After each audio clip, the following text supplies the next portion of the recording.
Hello everybody, Thomas Fleming here, early in the morning. I'm walking to my favorite chair, my swing. Everything, this is getting to be, I could just have one recording and just keep sending it up. We got rain again last night. Everything's still wet. So hopefully I'm going to be able to get and sit at my swing. Sometimes there's too much water underneath it. All right, today I just kind of wanted to do a general talk. This ministry is growing a little bit right now. All I can figure is that YouTube has taken off some of the filters or adjusted them. I fight that all the time. Maybe with all the exposure going on of Twitter, that maybe YouTube is afraid Musk might buy them next and release all their information. I don't know. Whatever it is, I appreciate all my new subscribers. And I appreciate the comments. That's one of the things that I find rewarding with this ministry is that a lot of times, and I've done this in the past, all we're doing is planting seeds. I worked at a serviceman center, and we just, they come in there for a little while, and then they go out, and you're just planting seeds, and then you may never see them again. Occasionally one will come back, but most of the time you never see them. So you don't know if you had any real effect. You have to just trust God to take care of that. And like I mentioned in my last video, I think it was, that it's not up to us to save people anyway, it's the Spirit. But it's nice to have some kind of a reward that you're doing a job that is hard to do, but you're doing it right. And there's a number of ways that I can judge. Obviously, your good comments help with that. And occasionally I get bad comments, and I put those in two categories. People coming in with false teachings. There's a lot of those out there. Whether it's a offshoot religion or just plain they're a Christian, but they've got bad teaching. And that's difficult at times to get around because they're inundated with it. They're surrounded by it. They're there all the time. And it's hard to just drop in a you're not right message and have it accepted. All right. I'm in my swing and I just got dripped on. I moved it and it shook. Okay. So the two types. The other types are just plain, they're not Christians. They may never, ever become one. They're very hateful, and they just come in and get on the attack. Some of them like to bait an attack, so sometimes they say something that I can respond to, and then immediately they come right back. And I can tell after a couple of times now, I've been doing this long enough, who I'm going to have a chance to reach and who I'm not. And YouTube has a nice feature, hide user from channel. So I can get rid of them, delete their comments, and just go on. The apostles were told to go door to door, and if their message was received, stay and eat with them and talk and leave the message, and if it's not, wipe your feet on the way out and don't look back. And that's kind of what I have to do. It's hard sometimes, and I tell God that if it's, if there's a chance for me to reach this person, don't allow me to hide them. Keep them there. And occasionally I get that, but not often. And of course, I get the usual bots. They're just programmed to go out and search and say something. Sometimes they're religious bots, and I get, 10 pages of religious information that may or may not be applicable.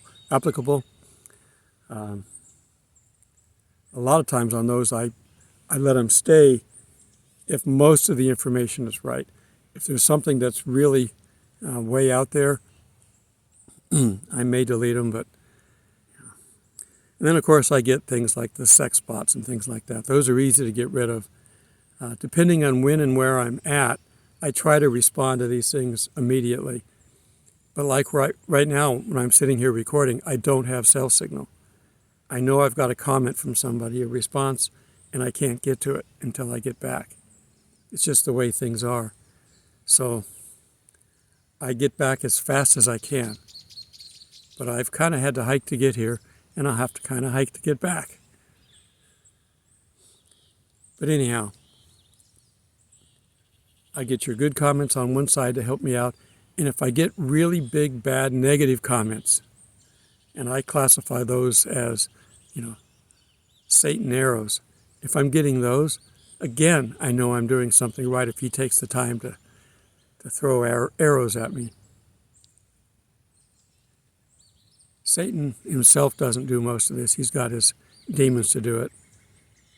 And Satan's not omnipresent, so he has no clue what I'm doing. I'm not high enough on the payroll to be worthy of him paying attention to me.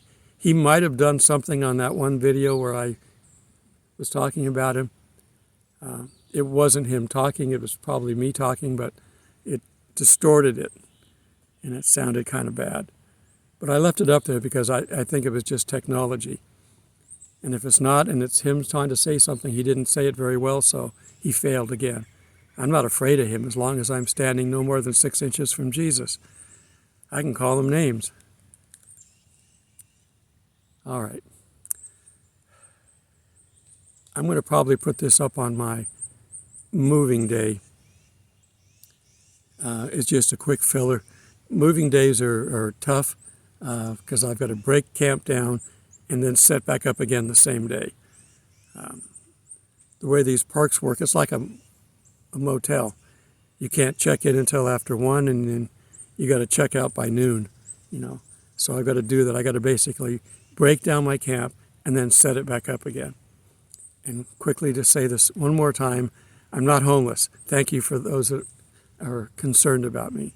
I do this because I like it, because God has told me to do this, and it goes with my theme, A Voice in the Wilderness.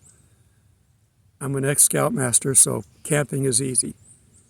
The only problem I have in camping is sometimes I have failure in my tools or my hardware or whatever I've got.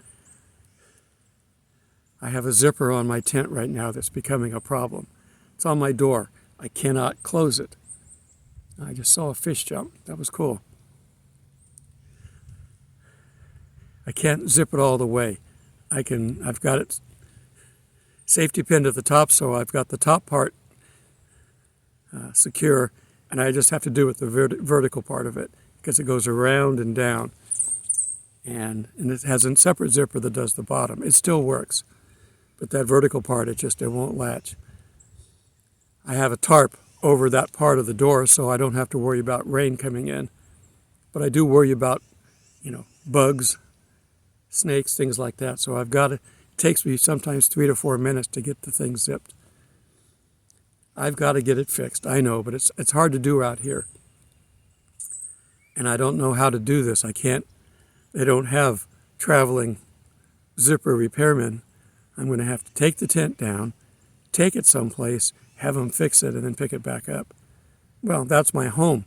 How do I stay someplace? So I'm looking to see if I can go stay at my son's place while he's gone again. If I can stay there, then I can see if I can get this fixed. And I think somebody there sews, so I'm going to have to see if I can get them to do it. Or lend me the machine and tell me how to work it, I'll do it. But I have to sew a new zipper in. It's a pain. And I tore the mesh on the top in one of my moves, so I've got some tape on it. I've got to get some more mesh and glue another patch on it and fix it. So it's just, you got to keep things working. The water where I'm at, this is just a general talk, and I hope you don't mind this. This is the things you run into. You can deal with anything. God will help you to deal with anything. You don't have to be afraid to go out and try this. You don't have to be afraid to talk to people. Whatever your fear is, stand up to it. Don't do it alone. Stand up to it with God, and you will defeat your fear. Now, it may take 2 or 3 times. Most of you know I've done some acting, and I've been in some movies and stuff in my last few years. I'm retired from my other work. I was afraid early on to do it. I've gone to auditions where I was just so nervous I couldn't even talk. I went to one where there was a major agent there, and I knew him, and I couldn't get the words out. I couldn't say anything. It was just fear. If I did it again, I'd do okay. But the first time sometimes doing something, you're afraid. But the advantage to it, and God let me do it, I have no fear of talking to you here. I have no fear in getting up on a pulpit and talking to people. I have no fear getting in a crowd and teaching a seminar or Bible study or whatever. I'm not afraid of that anymore because I've done enough of it. I've made enough of these videos that I can just sit down and create a video with very little effort. Well, God trained me. Now, I get him to supply the words when I'm teaching a real serious subject because I don't know how to do this. When you respond back and say, this is exactly what I needed, I have no control over that. God speaks for me, through me. And like I said, right after I get my message up, I have no idea what I said. What are they doing up there? Someone's making some noise with the motor. When I let God speak through me like that, I have to play the video back after it's been uploaded to find out what the subject is, and then I put the subject in the YouTube subject line. I have no idea.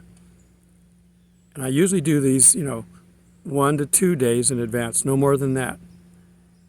I try to get 2 ahead if I'm going to be doing a move, because on move day I probably am not going to be able to get a video out or get a video recorded. Since I upload them the day before, I have to record it the day before that, because I have to edit it and then get it up there. And I will occasionally jump in and rearrange things if something timely happens. Right now, our chessboard is set up. There's no more moves necessary to get the chessboard set up. If you play chess, you know your first few moves are to establish dominance of an area. Eventually, you will go for the attack. We're at that point now. There's no place else to go but the attack. Everything that we know that the Antichrist is going to need is either ready or in process. Now, he's not going to come out until he needs to. We've studied this before. When you have the 7 heads and the 10 horns, that's the Antichrist riding on the beast, working with the beast. And he doesn't like the beast. And he will eventually kill the beast.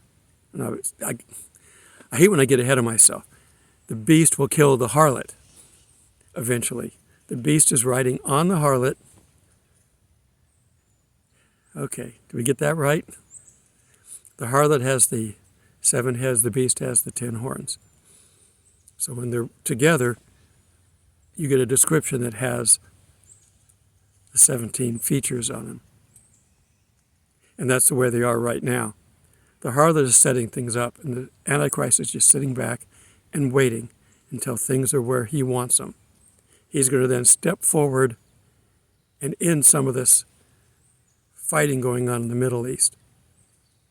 Until he comes forward and gets a peace treaty amongst all the Muslims, they're not going to be able to build the temple. Not without going to war. And right now, Russia's on the side of their enemies. And so is China to a degree. So basically, it would be difficult. God doesn't want that. That's why he's not allowing it. Okay. So the puzzle pieces are in places. I think it was J.D. Frog that said that. And I say the chessboard is ready. Everything is ready. At any given time, the next major step will happen. Is that the Magog War? Is it the rapture? We don't know.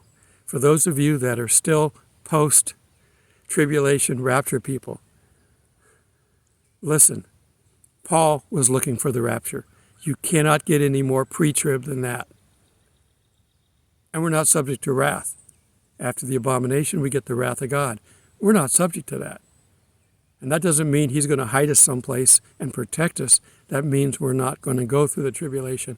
Why subject us to it? We're his bride. Would you get married and invite your bride over to the war zone and risk getting her hurt? We as humans wouldn't do that. Why would God, the most gracious, loving being in the universe, subject his bride to that? Jesus is bride, but Jesus is God. So we know that we're going to get out of here minimum mid-trib. But my argument has always been pre-trib, and I will stay with that. We don't know when the tribulation starts. We don't know how long the tribulation is. On one end, God's going to shorten it. On the other end, some are saying that it's already into it, or some of it's already happened during the time of Jesus. We got all kinds of speculations, and we don't know. We're not supposed to know. We're not supposed to know anything about Jesus other than what we have in the Bible. We don't know when his birthday was. We can speculate, and some do. Some say, well, it has to be, March. Others say it has to be autumn. We know it's not December 25th. They hid it there so they could celebrate. There's no other pagan ceremonies that they could have mixed it around with that would have worked.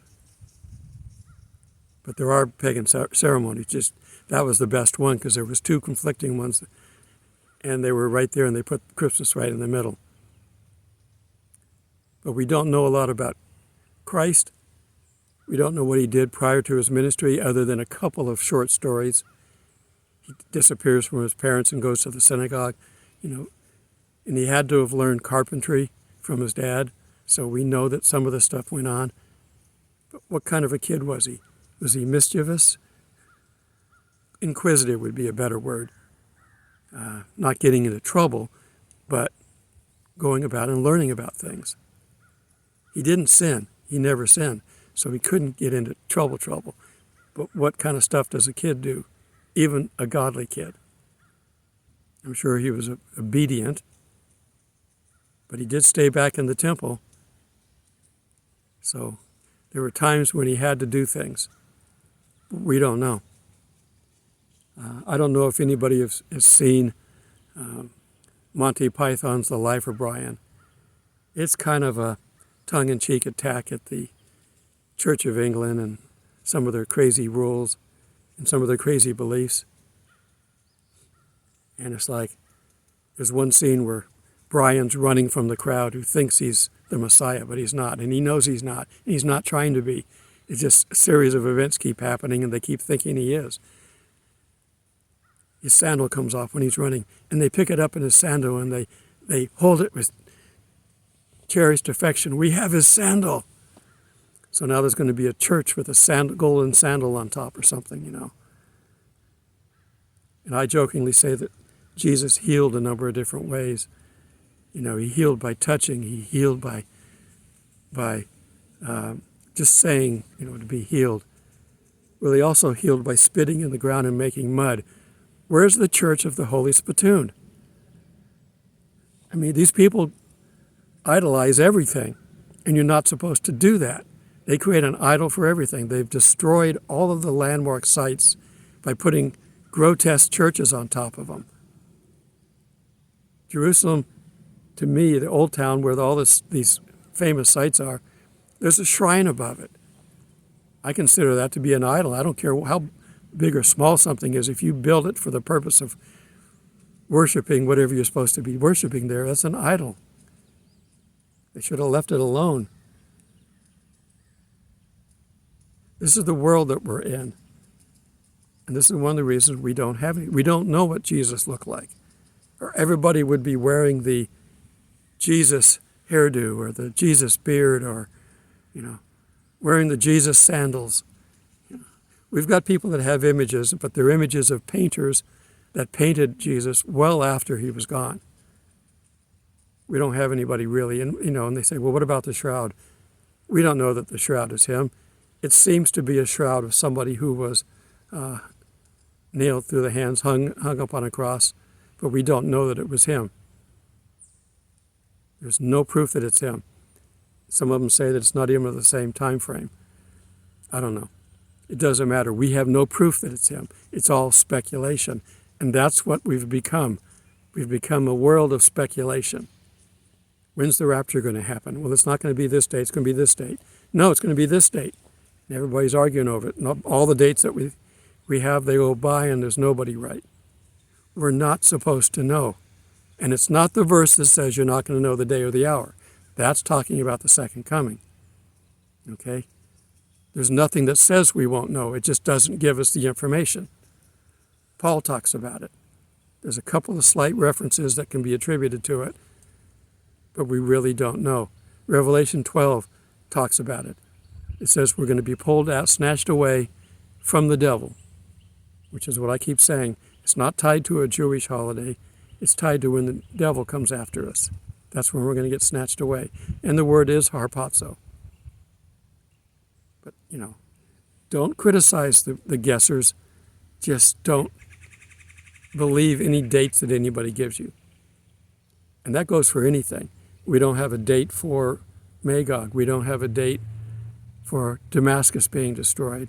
We don't have dates for all these things. We don't have a date when the first seal or the first trumpet. We don't have a date for when the temple is going to be built. We can all guess, but that's speculation, and it gives people false hope. It helps to muddy the waters, and Satan loves to do that. So stop your guessing, please. Now, one of our guessers, who's kind of changed his ways a little bit, doesn't say that this is the date. He says this is a high watch. Okay, that's better. We can be on a high watch. I'm telling you to be on a high watch at this time in history. Be on a high watch every day. And remember, once the rapture is over, then we are going to switch back to the Jewish calendar, because the time of the Gentiles will be over. And then God's focus will be back on his own people. And that's the purpose of the two witnesses and the 144,000. We don't have miracle workers today of just going around and just healing people. We got them in churches sometimes, and you can trick people with psychosomatic beliefs. I don't think we really have people that can heal like we're seeing on these evangelists on TV and that. I don't think anybody can do that. Yeah, you can manipulate a crowd, but I don't think you can do that. Now, I could be wrong, but I don't think I am. And the reason I say that is, imagine what it would be like if you could heal people by touching, like Jesus could, or just touching his garment and they would be healed. Like the woman who was bleeding. If you could do that, look at what happened with Jesus. He'd have, crowds following him. He'd have to sneak away to go be in a quiet area to pray to God. He'd have to walk on water to get out to the boat because he couldn't take off with them, or they'd have been following him. He had to feed 5,000 that were following him. Think about it. How many people would be following you today? 5, 10 million would be following you. They'd have helicopters up following you. You couldn't sneak away. There'd be news reporters. There'd be all kinds of stuff going on. They'd be bringing people in by busloads, plane loads, if you could do that. It's not going to happen because, one, your pride couldn't handle it. Why do you think he's bringing back 2 Old Testament people? Probably Elijah, Moses maybe Enoch. The 2 witnesses. Why is he bringing back somebody from the past? Because they've been through it. It won't affect them.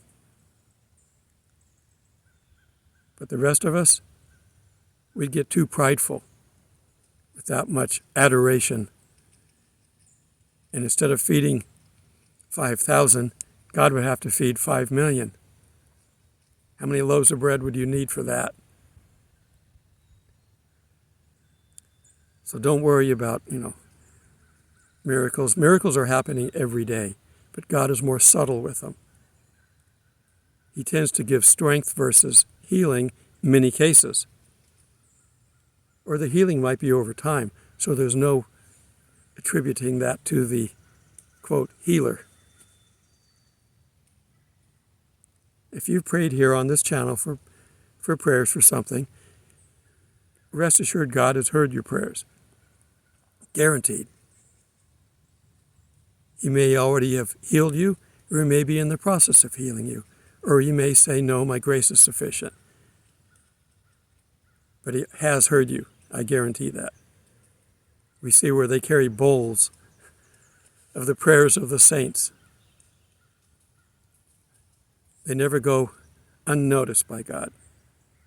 And if there's a purpose that can serve God, he will answer it with a proper healing. But there's no reason that any of us should ever be given credit for it. And the good news is if you pray here, we got the rest of the people that are watching and reading the comments are going to be praying, so you don't know who's doing it. Who's the one that has the ability? It's probably not me. I'll just tell you right off the bat. God gives me certain gifts, and healing is not one, but I can get it to God. And if I have somebody else on the channel join me, then we've got 2 or more, and that's all that's necessary. God will hear it if I give it to him by myself, but if I get more people on here praying with me, that's why I'm thinking about doing a weekly or monthly prayer live meeting. I've got to figure out how I'm going to do that. The problem that I have right now is, like I said, I have no cell signal right here. I've got things that people invite me to online a lot, and I can't do them because I can't join. I have no cell signal. I have like 1 bar. Well, that's not enough to do a video. I can't join in some live video with 1 bar. I have to have at least 3, preferably 4 or 5. Otherwise it gets glitchy. So I have to drive someplace. If I know I have something scheduled, often I will have to take my videos like this one and drive it to a cell tower or to a hotspot. I don't like hotspots because sometimes that leaves me vulnerable, joining somebody else's Wi-Fi. You got to be careful doing that. That's how people get hacked. Okay, well, I had a little talk with you guys. This is fun just to be able to relax and talk and have just a thank you for all those that are on my channel subscribing and all my new subscribers that are coming in. Again, YouTube must have dropped their filter. I bet they're watching Twitter going, Musk is going to buy YouTube next and he's going to put us up. I don't know. But I am getting out now, which I struggled for close to a year trying to get out to people and get new people in here. I've got more people in the last 2 or 3 weeks than I have in the last 6 months joining my channel because I've been filtered. And I've struggled trying to say the right words so I don't get filtered by the words, just the subject matter. Satan doesn't want this subject matter out, that we're talking about God and having a good time, that we're happy about things, that we know what's coming and we're not afraid. Satan doesn't want that out. But he also doesn't want the big C lockdowns. He doesn't want, the world economic. Do I say all this stuff in one syllable? I can break it up, I guess, and then add the last word for him.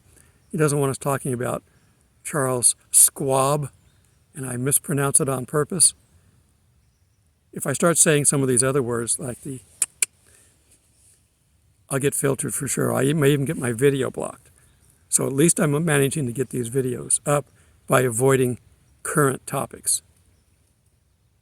But the overall topic is still questionable. That's why when you search for it, you don't find it sometimes. Maybe right now you might, and that might be why I'm getting all the new subscribers. Okay. Thank you for being here. Thank you for supporting this ministry. You can physically support this ministry or monetarily support it by contributing at the bottom of the videos. And in my description, I have other ways that you can support me. And my son, who's currently in Peru, working with a small church down there, can use some help too. So if you see his down there, his GoFundMe, if you can help him out a little bit this Christmas season, give to him versus me. And then if you've got enough for both, contribute to both of us. But let's get God's word out and help people. Help your church this Christmas season. They're going to need help too. If you want to help and be part of ministries, contributing is a good way to do that. But I will survive if you haven't got the money, so don't worry about it. Don't apologize. God will bring people to me that will have extra abundance. And he will have abundance for me. These extra subscribers are going to give me another $50 this month. I'm not going to buy a new car or a new home like the prosperity preachers teach, but maybe I can have another good meal. I'm going to have to start planning meals now because you guys said you want cooking demonstrations, so I'll put some of those in. I'm going to be talking about Jesus during these things. We have harvest times where they have feasts, and we're going to talk about that. I'm going to do some traditional American food, but I may go ahead and cook some Jewish food as well. All right. Till we meet in the skies, God bless.